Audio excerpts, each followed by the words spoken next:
Assalamualaikum warahmatullahi wabarakatuh. Perkenalkan, nama saya Agit Andriani, NIM 21232044. Baiklah, di sini saya akan mempresentasikan tugas akhir dasar-dasar ilmu pendidikan saya.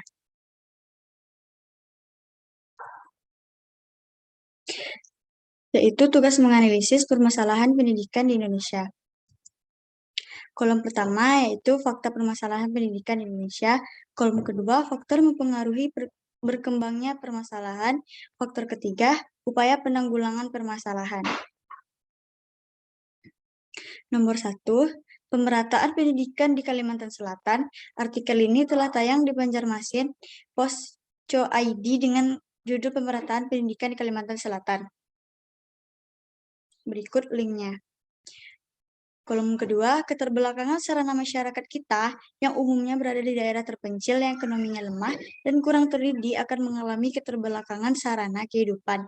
Letak geografis Indonesia, seperti yang kita ketahui bahwa Indonesia mempunyai wilayah yang sangat luas dan ini mungkin akan berdampak pada tidak meratanya pendidikan di Indonesia, khususnya daerah terpencil. Faktor sumber daya manusia, faktor ini sangat menentukan dalam pemerataan pendidikan. Kekurangan sumber daya manusia seperti tenaga pendidikan memicu permasalahan pendidikan. Upaya penanggulangannya adalah sistem pamong pendidikan oleh masyarakat, orang tua, dan guru ke beberapa provinsi. SD kecil pada daerah terpencil, sistem guru kunjung, SMP terbuka. Pengelolaan pendidikan, ketenagaan pendidikan, kependidikan antara lain pada peningkatan kualifikasinya, memberikan kesejahteraan kepada seorang guru, mengirimkan tenaga pengajar yang berkualitas ke daerah yang kekurangan tenaga pendidik, serta peningkatan sumber daya manusia tenaga pendidik yang sudah ada. Perbaikan fasilitas, kekurangan atau kerusakan fasilitas pendidikan jelas akan mempengaruhi kualitas pendidikan karena secara psikologis seorang anak harus belajar pada lingkungan yang kondusif dan didukung oleh sarana yang lengkap. Kolom nomor 2, kesenjangan pendidikan Indonesia begitu dirasakan di masa pandemi COVID-19 pada tahun lalu. Pandemi COVID-19 mengakibatkan pelaksanaan PBM di sekolah itu atau di rumah, bahasa lainnya itu PJJ, pembelajaran jarak jauh. Berbagai upaya yang dilakukan untuk tetap terlaksananya pendidikan di Indonesia tidak dapat dipungkiri secara umum membutuhkan namanya jaringan listrik dan internet, tapi dikarenakan masih terdapatnya beberapa daerah yang belum terjangkau oleh jaringan listrik dan internet, mengakibatkan tidak maksimalnya upaya tersebut terutama bagi siswa atau siswi serta masyarakat yang berada di daerah 3T terdepan, tertinggal, dan terluar. Permasalahan ini di luar masa pandemi COVID-19, permasalahan ini lebih kepada tidak meratanya pembangunan infrastruktur di wilayah-wilayah Indonesia. Jadi bukan semata-mata masalah pendidikan saja, tapi dikarenakan permasalahan ini sudah kita lalui dan permasalahan ini tampak begitu serius sehingga permasalahan ini dapat kita tambahkan ke dalam daftar permasalahan pendidikan di Indonesia. Permasalahan ini tentunya salah satu masalah yang sangat ramai dibincangkan pada saat maraknya pandemi COVID-19, sehingga ditampil sebuah berita yang diakses di YouTube. Berikut ini linknya.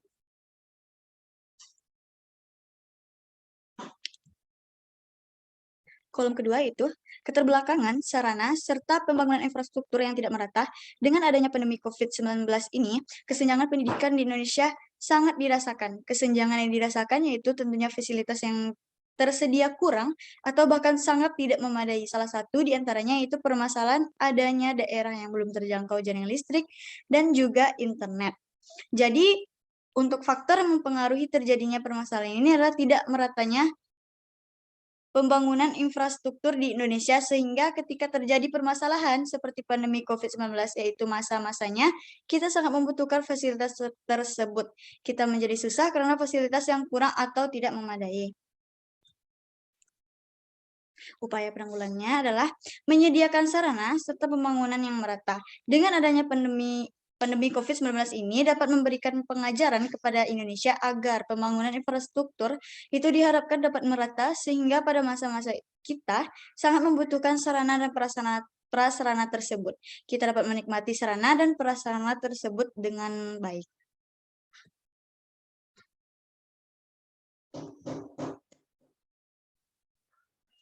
Nomor 2, kualitas pendidikan masih rendah. Data Badan Pusat Statistik pada November tahun 2021 mencatat tingkat pendidikan di Indonesia masih didominasi pada tingkat pendidikan rendah, yang mana salah satu faktor yang mempengaruhi permasalahan tersebut adalah rendahnya kualitas pendidikan di Indonesia. Anindito Aditomo, Kepala Badan Standar Kurikulum dan Asmen Pendidikan Kemendikbud, menyatakan bahwa permasalahan ini terjadi dari tahun ke tahun dikarenakan pemerintah yang belum begitu serius untuk memfokuskan intervensi kebijakan-kebijakan pendidikan ke arah kualitas pendidikan. Jika dibandingkan dengan fokusnya pembangunan kota dan desa, infrastruktur dan lain sebagainya, kemudian permasalahan ini juga disebabkan oleh kurangnya insentif untuk mengikuti pendidikan karena banyaknya argumen ataupun pendapat yang menyampaikan bahwa bekerja tidak bekerja pun akan sama, lebih baik langsung aja bekerja dan dapat uang. Nah, dengan hal itu tentu akan menambah presentasi rendahnya kualitas pendidikan di Indonesia. Untuk memperbaiki kualitas pendidikan di Indonesia, pemerintah menyatakan akan merubah pola pendidikan di tingkat daerah dan merubah kurikulum menjadi kurikulum merdeka. Analisa Budiani, Education Officer UNICEF, menyatakan bahwa yang perlu kita perhatikan untuk memperbaiki permasalahan pendidikan ini dari aspek infrastruktur, dukungan kepada guru dan orang tua, pembiayaan kurikulum, dan lain sebagainya harus bersinergi untuk bersama-sama memperbaiki pendidikan di negara ini. Undang-Undang Pendidikan Nomor 20 Tahun 2003 menyatakan pemerintah dan pemerintah daerah wajib memberikan layanan dan kemudahan serta menjamin terlaksananya pendidikan yang bermutu bagi setiap warga negara tanpa diskriminasi.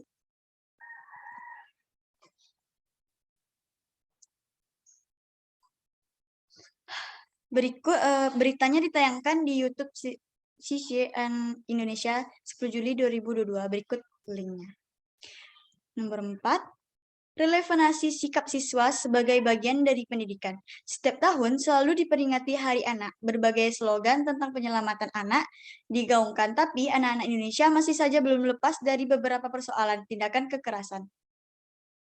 Faktor penyebab tawuran antar pelajar, ciri-ciri remaja atau pelajar yang terlibat tawuran ini diduga dipengaruhi oleh beragam kondisi seperti lingkungan tempat tinggal, kedekatan dengan orang tua, dan anggota keluarga lainnya, serta akses untuk melihat tindakan kekerasan di media visual seperti tayangan di media sosial.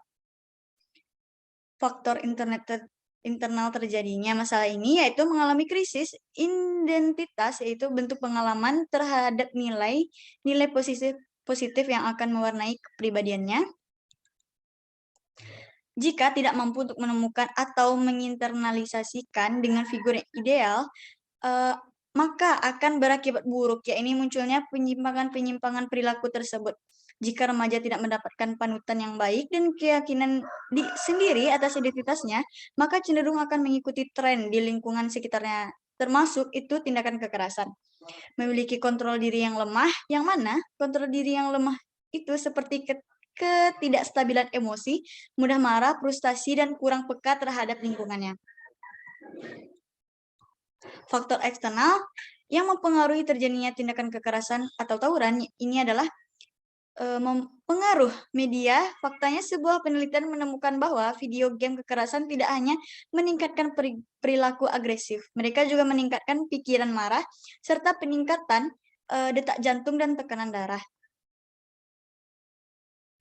Pengawasan orang tua tidak memadai. Ketika orang tua tidak memberikan pengawasan yang baik kepada anak-anaknya, maka remaja akan cenderung melakukan perilaku agresif atau kriminalitas. Lingkungan tempat tinggal remaja juga dapat berdampak pada mereka dan mengarahkan mereka untuk bertindak lebih agresif.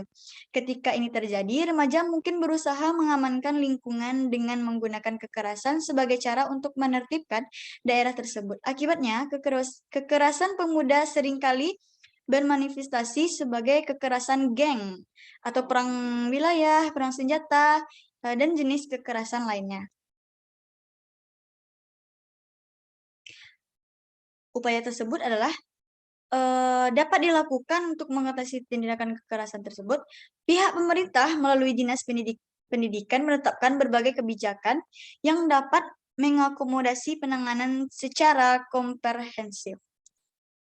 Pihak sekolah melalui guru BK dibantu elemen sekolah lainnya bekerja sama dengan orang tua dapat melakukan beberapa langkah yang diantaranya yaitu identifikasi siswa yang terlibat tawuran untuk dilakukan penanganan.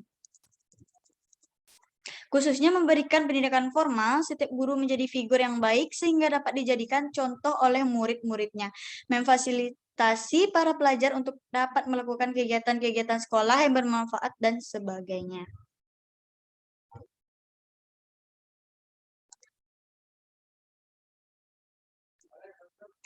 Nomor 5 yaitu sarana dan prasarana pendidikan di Indonesia yang belum memadai. Berbagai masalah pendidikan yang dihadapi oleh peserta didik di Indonesia, salah satunya adalah mengenai sarana dan prasarana yang yang tidak memadai. Fasilitas pendidikan yang tidak maksimal membuat anak-anak di Kalicati, 2 Pangandaran menjalankan proses belajar di lahan parkir sekolahan. Anak-anak ini tidak punya pilihan karena ruang kelas yang biasa digunakan sudah ambruk. Kemudian para pelajar di desa Simalungan juga menjadi janji pembangunan setiap hari anak-anak murid harus menyeberangi sungai untuk pergi ke sekolahnya. Dengan kondisi jembatan yang dijadikan akses untuk melewati sungai di daerah itu sudah tidak bisa digunakan sehingga mengakibatkan masyarakat terutama siswa-siswi harus menyeberangi sungai setiap pergi dan pulang sekolah. Setiap harinya anak-anak harus diawasi oleh orang dewasa saat melewati sungai untuk memastikan keselamatan dari anak-anak tersebut. Kemudian di daerah lain, yaitu di Lebang, Banten, juga harus melakukan perjuangan yang keras untuk sampai ke sekolah. Jembatan gantung yang menghubungkan Kampung Sawah dan Lebak Pincu sudah tidak layak lagi dilintasi. Anak-anak yang ingin bersekolah harus menyeberangi sungai Ciberang dengan menggunakan rakit untuk dapat sampai ke sekolahnya. Berikut link beritanya.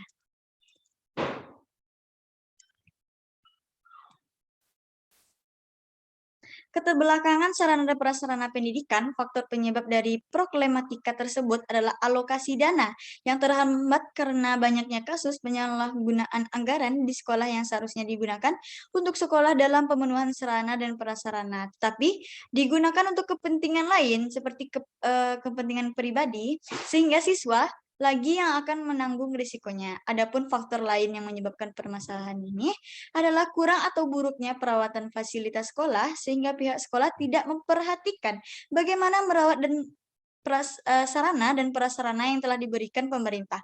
Akibatnya siswa tidak nyaman dalam memakai atau menggunakan fasilitas tersebut dalam pembelajaran. Upaya penanggulangannya yaitu kejujuran dalam pengelolaan anggaran, sarana dan prasarana dari pihak sekolah dalam meningkatkan pembelajaran yang dapat melakukan pengajaran dengan baik sehingga mutu dalam siswa lebih berkualitas dan harus memiliki kejujuran dan rencana yang pas terhadap manajemen keuangan pendidikan di sekolah. Supaya pendidikan di sekolah saat ini bisa teroptimalkan dengan baik, dapat meningkatkan fasilitas serta bakat minat yang dimiliki siswa menjadi lebih baik dan dikembangkan lagi.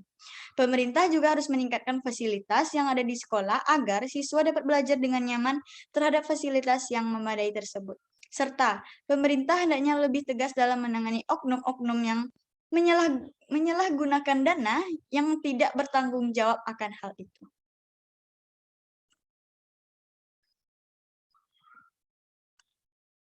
Nomor 6, kualitas pendidikan di daerah Papua yang sangat rendah. Salah satu permasalahan dari sekian permasalahan yang ada di tanah Papua adalah terkait dengan pengembangan sumber daya manusia.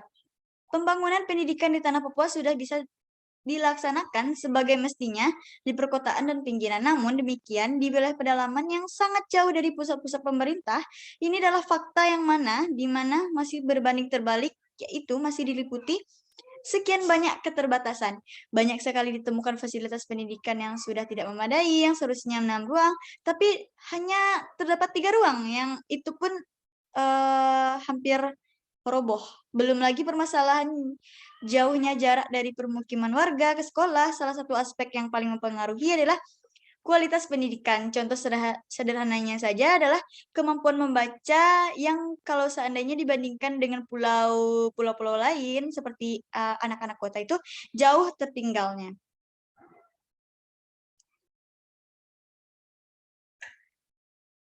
Ditayangkan 3 tahun yang lalu di channel YouTube Gugus Tugas Papua UGM. Berikut link YouTube-nya.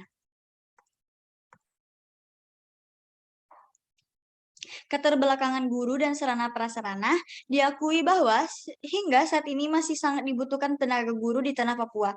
Bahkan ada di sekolah daerah-daerah pedalaman yang gurunya hanya 2 atau 3 orang. Bagaimana mungkin bisa dilaksanakan pendidikan dengan baik jika kondisi seperti ini? Faktor lain yang menyebabkan terjadinya permasalahan ini adalah tidak semua wilayah di Papua itu yang memiliki leadership yang cukup cermat dalam melihat permasalahan lalu memberikan solusi dari permasalahan tersebut. Kemudian faktor permasalahan lainnya adalah kurangnya fasilitas pendidikan yang memadai di setiap sekolah seperti jumlah kelas yang seharusnya dibutuhkan 6, hanya 3 kelas yang dipakai. Itu pun hampir roboh. Begitu juga dengan fasilitas yang ada di dalam. Upayanya adalah pemenuhan kebutuhan seperti sarana dan prasarana dan tenaga kependidikan. Permasalahan ini tentunya menjadi referensi bagi pemerintah, terkhusus pemerintah daerah, bagaimana kita bisa mendekatkan masyarakat kepada pelayanan pendidikan yang baik. Hal-hal yang sudah dilakukan untuk permasalahan ini adalah membangun sarana dan prasarana pendidikan. Guru tugas Papua berpandangan bahwa jika ingin membenahi atau mempercepat pembangunan di Papua, maka fokus utama dan terutama adalah diletakkan kepada sumber daya manusia. Tentu saja untuk hal ini kita dapat melihat dari 2 sektor, yaitu pendidikan dan kesehatan. Kondisi pendidikan Papua tidak hanya menjadi keterbelakangan pendidikan juga dibandingkan dengan daerah lain, tapi juga menjadi keterbelakangan jika dibandingkan dengan daerah Papua tersebut.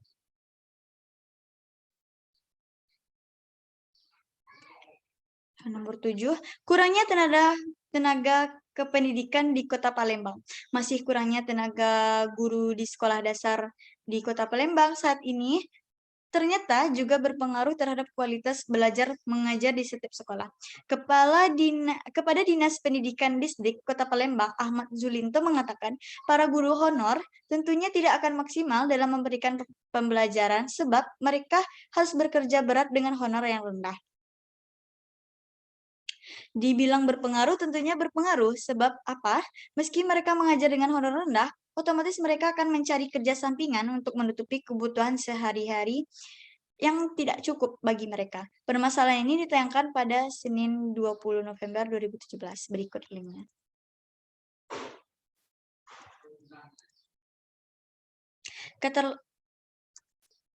Keterbelakangan jumlah tenaga pendidikan.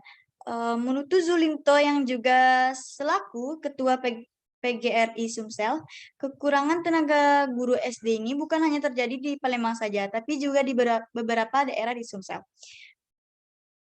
Kepala Badan Kepegawaian dan Pengembangan Sumber Daya Manusia, BKPSDM Palembang, Ratu Dewa mengatakan kebutuhan guru SD di Palembang masih dominan, di mana kebutuhan pegawai lingkungan Pemkat Palembang sekitar 3.500 formasi. Dari angka itu kebutuhan guru SD mendominasi, yaitu sekitar 30%. Ia juga mengakui kekurangan pemenuhan pegawai tersebut disebabkan oleh moratim. Sebenarnya, menurut Ratu Dewa, pihaknya sudah mengusulkan untuk diadakan CPNS sejak 3 tahun lalu. Sayangnya belum terpenuhi.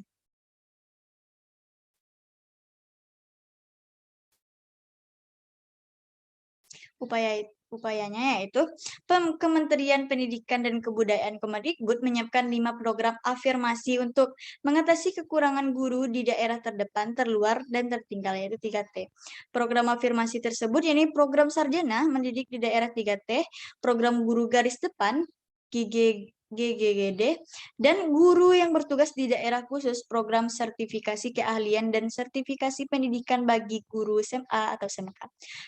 Program keahlian ganda, program pemberian subsidi bantuan pendidikan konversi, GTK, PAUD, dan Dikmas. dan program diklat berjenjang bagi pendidik PAUD. Nomor 8 itu sarana dan prasarana di SD nomor 9 Sungai Kakap di Kabupaten Kubu Raya yang tidak memadai. Komisi 10 DPR RI menemukan kondisi sarana dan prasarana sekolah dasar yang tidak memadai di Kabupaten Kubu Raya, Kalimantan Barat. Anggota Komisi 10 DPR RI Muji Prohman melihat situasi dan kondisi sarana dan prasarana di beberapa sekolah yang tidak memadai dan tidak layak untuk proses belajar mengajar, khususnya SD 09 Sungai Kakap di Kabupaten Kubu. Berikut link YouTube-nya. Keterbelakangan anggaran dan jumlah tenaga kependidikan. Faktor penyebab dari permasalahan ini adalah karena banyaknya tenaga pendidikan yang masih honor menyebabkan dana BOS yang seharusnya digunakan untuk pembangunan sekolah diberikan untuk gaji honor, dan juga permasalahan lainnya tentu juga kurangnya perhatian dari pemerintah untuk menanggulangi masalah sarana dan prasarana di sekolah ini. Upayanya yaitu merealisasikan sejumlah rekomendasi Panitia Kerja Sarana dan Prasarana. Anggota Komisi 10 DPR RI, Muji Prohman, meminta agar adanya perhatian dari pemerintah untuk menyelesaikan permasalahan dan prasarana yang tidak memadai ini. Untuk ini, Muji Prohman mendorong pemerintah untuk merealisasikan sejumlah rekomendasi Panitia Kerja Sarana dan Prasarana Sekolah Dasar dan Menengah di Kecamatan Sungai Kakap.